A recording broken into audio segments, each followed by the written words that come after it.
My guest today is Lara. Lara, would you like to introduce yourself? Yeah, sure. Hi, my name's Lara. I'm a psychologist from Auckland, New Zealand. I trained at Massey University and I predominantly work with adolescents and adults who have experienced some form of trauma. So today's topic for discussion is trauma. I'm fully acknowledging that it is such a large topic that we cannot cover practically everything in one short video. But I would like to get this discussion started, especially as I am with Lara in a beautiful city called Kuching. And so Lara's going to start off by telling us a little bit about, Lara, tell us a little bit about trauma. Yeah, so the simplest way I've heard trauma defined is any event that happens to somebody that overwhelms someone's coping mechanisms. So I think the important thing part of that is the younger we are, the less coping mechanisms that we have. Okay. So the more significant and the lower kind of grade of event has a bigger significance when we're younger compared to when we're older.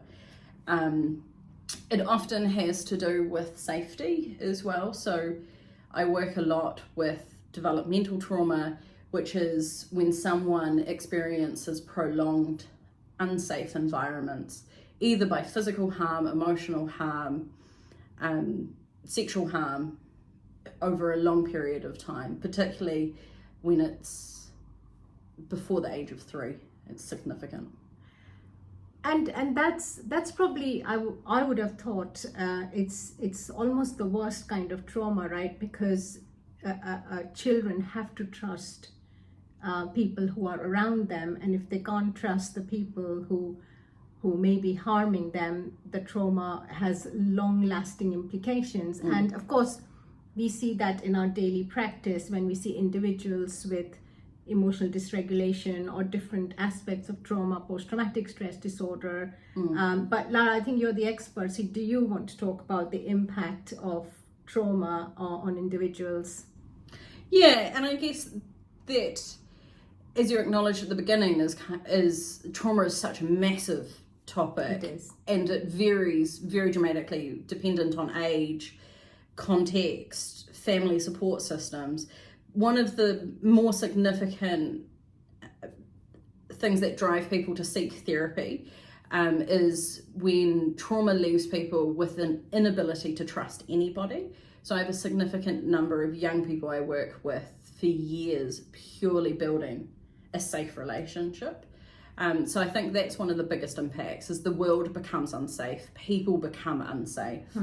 And what that leaves is someone who doesn't have the skills to regulate their emotions, cannot handle distress, and often has huge amounts of difficulties in social relationships. And particularly if it's child who's experienced hardship from adults will never be trusted.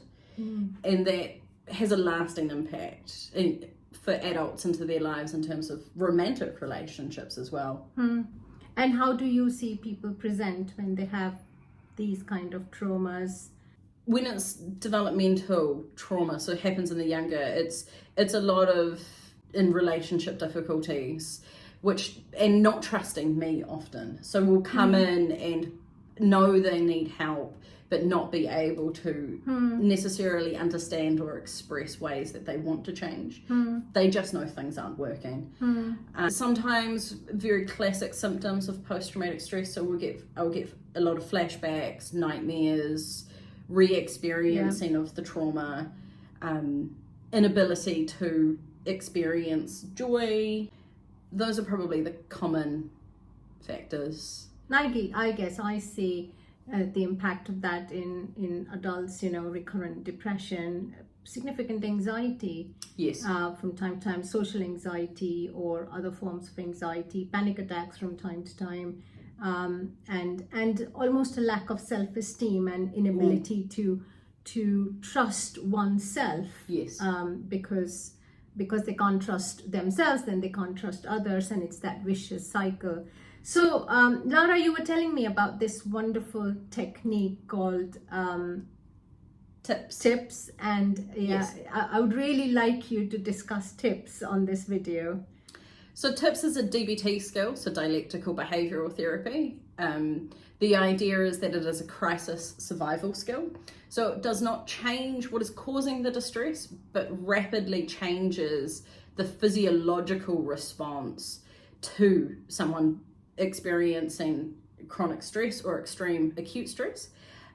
So often when people have panic attacks or trauma flashbacks, they have an increased heart rate, increased breath rate, and go into a fight or flight mode or even freeze. The TIP skill, so the T stands for temperature,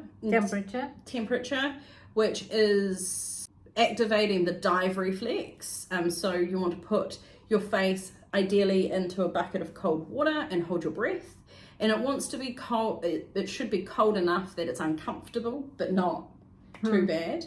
And what that does is changes us out of the parasympathetic nervous system, that fight or flight response, into our calmer nervous system for about 2 minutes.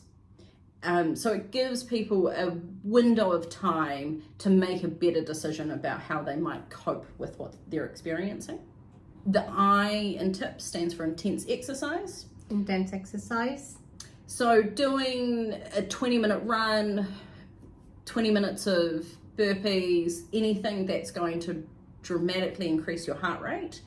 And that works by using the adrenaline that someone is feeling, as well as afterwards then dropping that heart rate. So one of the signs of chronic stress for people is an increased resting heart rate. So you'll see the key that we're also working on how to reduce a heart rate so that the physiological response to the trauma or the stress is decreasing. And we were discussing that exercise in itself releases endorphins, which has a feel-good factor. Long term, yes. And that's why that one, although in my experience, everybody hates the I for intense exercise. Yes, you're telling me. It is also one of the ones that we can use preventatively because it will drop a heart rate for the rest of the day, as well as give us those endorphins. So it's fantastic. No one likes Perfect. it. So you've got T for temperature, I for intense exercise. And then we've got 2 P's, so it's PP at the end. So one is paced breathing. Some people might know that as square breathing. And that is where you breathe in for 4 seconds, hold your breath for 4 seconds, breathe out for 4 seconds, and then hold your breath again. You can do it for longer if that is tolerable. But again, that just works by slowing down our heart rate, slowing down our breath. Our diaphragm can be described as the only thing in our nervous system that we have control over. So it is the best way to alter our body state in stress. Which leads us to our final P, which is progressive relaxation, which is the idea of going through your body and tensing different muscle groups while breathing in and holding your breath, and then relaxing the body part as you breathe out. And it works best if you say the word relax as you breathe out, so that you can pair the deep sigh out with that word, and eventually your brain will go, I need to relax. You can say the word relax to yourself and it will calm. And when you say tensing different muscle groups, Lara, can you expand on that a little bit? Yeah, sure. So I often start with my feet. So I'll tense and hold my feet. I'll then, when I release, then tense and hold my calf muscles, my thighs, my stomach, shoulders, hands, face.